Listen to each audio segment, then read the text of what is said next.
Now, you might think you know Japanese muscle cars, but trust me, some of these are so rare, they'll blow your mind. 1971 Mitsubishi Galant GTO. Back in 1969, the Mitsubishi Galant GTO made its debut at the Tokyo Motor Show. It was heavily inspired by American muscle cars of the era. Think Mustang, Cougar, and Firebird. The man behind most of the exterior and concept design was Hyoki Kamisago, and he drew clear influence from those classic American icons. Just look at the long hood, the rounded headlights and taillights, and that raised ducktail rear end. All those details scream muscle car vibes, but with a Japanese twist. Mitsubishi had big ambitions for this one.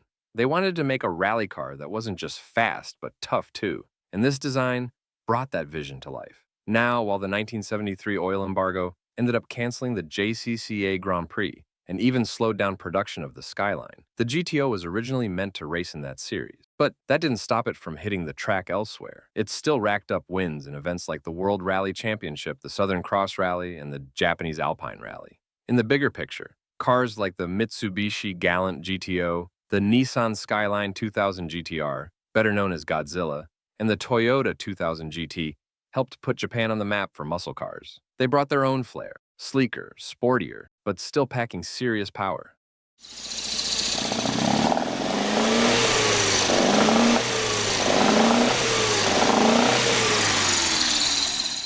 1975 Toyota Celica GT.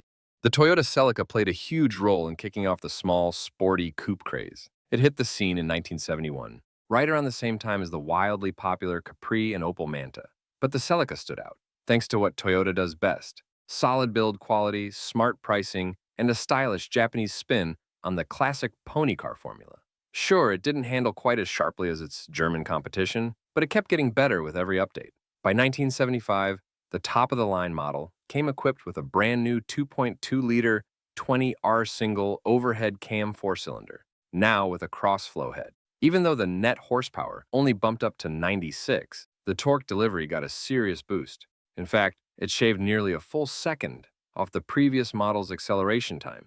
Definitely a noticeable performance gain. Now yeah, by today's standards, 12.6 seconds to 60 might sound slow, but back then it was more than respectable. And as always, the 5-speed manual got high praise.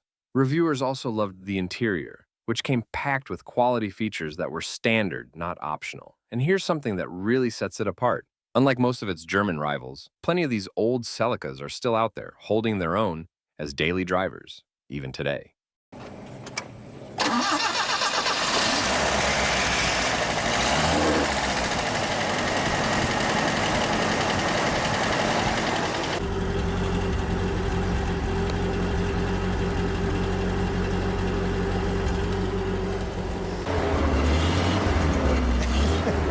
(1972) Mazda Savannah RX3 Coupe.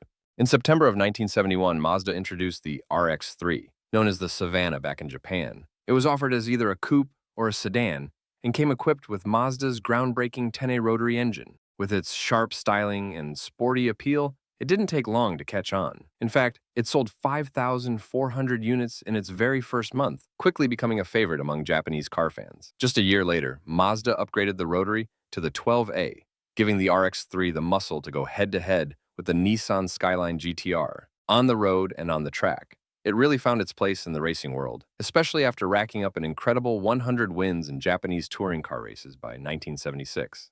What truly sets the RX3 apart is its quirky, yet brilliant rotary engine, originally designed by Felix Wankel back in 1951. These engines are known for their smooth operation, their high-revving nature, and their unmistakable sound. That same sound became iconic thanks to the legendary Mazda 787B at Le Mans. Lightweight and full of character, the RX3 delivered sharp, agile performance, earning its spot as one of the most beloved rotary-powered cars of its time.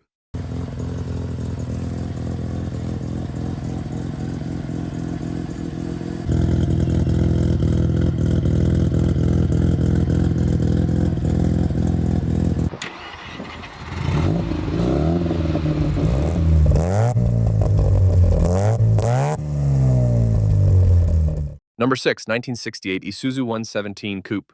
The Isuzu 117 Coupe was the perfect blend of Italian design and Japanese engineering. It holds a special place in history as the very first car fully designed by a Japanese automaker. And the man behind its elegant styling? None other than Giorgetto Giugiaro, the Italian design legend who gave it that unmistakable European flair. Even though it wasn't built in massive numbers, the 117 Coupe still managed to become a fan favorite, and an early example of a true Japanese classic. Isuzu wanted a halo car, something that would really turn heads and elevate the brand. This was especially important as they were starting to shift their focus from passenger cars to trucks and pickups in the late 1960s. To bring the car to life, Isuzu used one of their existing rear-wheel drive platforms and paired it with a 1.6-liter four-cylinder engine. Later versions would upgrade to a 2.0-liter. The result? A stunning, stylish coupe that helped establish Isuzu's place in automotive design history, thanks in no small part to Giugiaro's magic touch. 1971 Datsun Bluebird SS Coupe. This right-hand drive Japanese spec SSS Bluebird shares a lot in common with the US market 510, but it's got a few standout differences that give it a look and feel all its own. For starters, the roofline sits a little lower and the rear window has a steeper slope. Around back, the taillight setup stretches all the way across the rear panel in one continuous piece, wrapped in chrome trim. Totally different from the split taillights on the US version. Now, some folks might prefer the separate taillights and orange turn signals found on the American 510, but here's the thing. The Bluebird's rear end is so rare in the States, it gives off a unique, almost mysterious vibe. That dull green factory paint paired with classic Panasport wheels, it's a clean, understated combo that stands out. Under the hood, the engine is another highlight. Simple, strong, and reliable, just like the ones that helped Datsun build its reputation back in the day. And while some builders go wild with turbo swaps, the original layout here is often the smarter choice, easier to work on, and way more dependable in the long run. Those camber plates you're seeing, definitely a smart and practical touch. 1974 Toyota Corolla SR5. Toyota rolled out the second-generation Corolla in 1970, and this coupe represents the SR5 trim from that era. It came equipped with a bigger, more powerful 1.6-liter engine that gave it a bit more punch. By this time, the Corolla had already become the second best-selling import in the United States, right behind the legendary Volkswagen Beetle.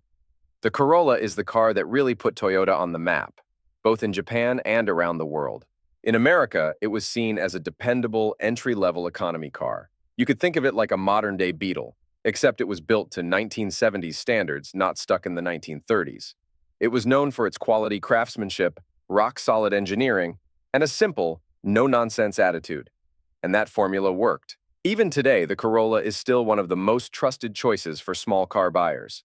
It also played a huge role in helping Toyota surpass General Motors and become the largest automaker on the planet. 1970 Datsun 240Z. What more can we really say about the Datsun 240Z that hasn't already been said? When it hit the scene in 1970, American performance cars were starting to feel the squeeze from new safety regulations. But out of nowhere came this sleek, aggressive machine, also known as the Fairlady Z in Japan, and it shook things up in a big way. Under the hood was a 2.4-liter inline-six engine, putting down 151 horsepower.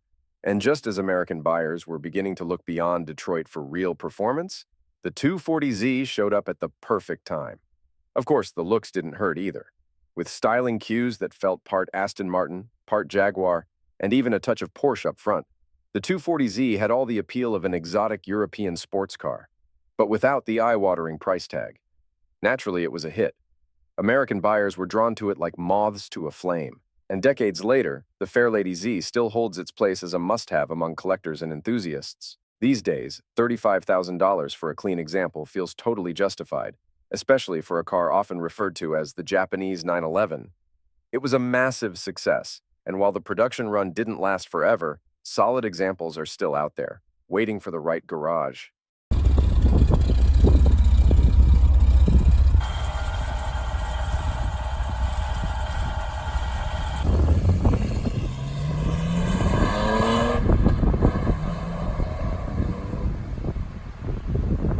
(1973) Nissan Skyline 2000 GTR.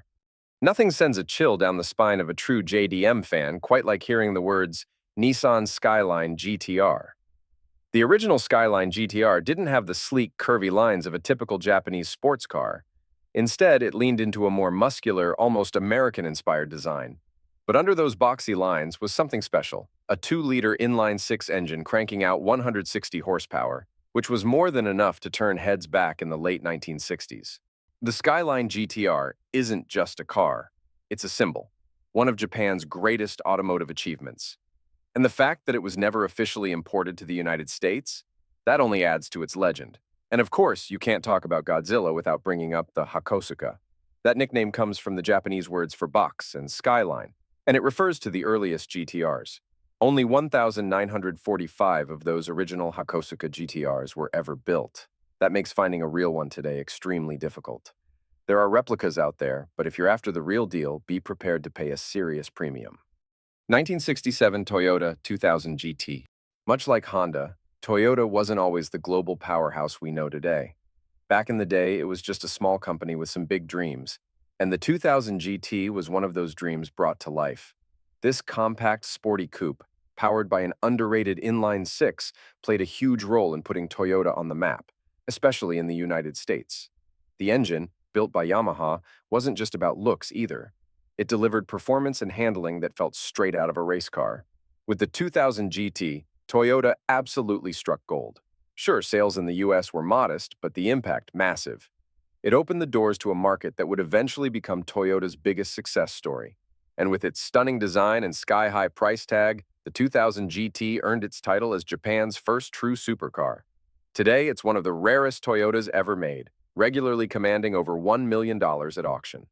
The most expensive JDM car ever sold? That would be a Shelby-tuned 2000 GT, auctioned off for more than $2.5 million.